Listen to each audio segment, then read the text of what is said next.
Hot and sexy at 33, si Kapuso actress Katrina Halili. Kinuna ng IG photos na yan ng aktres sa kanyang post-birthday vacation sa isang private resort.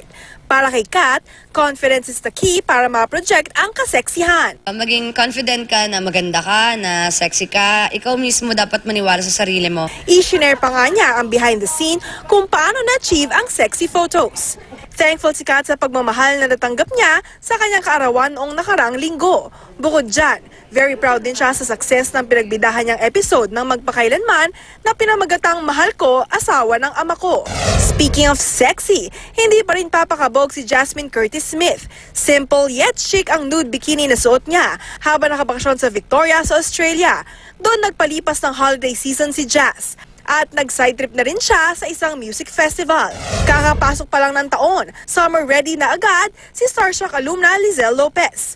Kitang-kita yan sa kanyang latest Instagram post kung saan ibinida niya ang kanyang abs.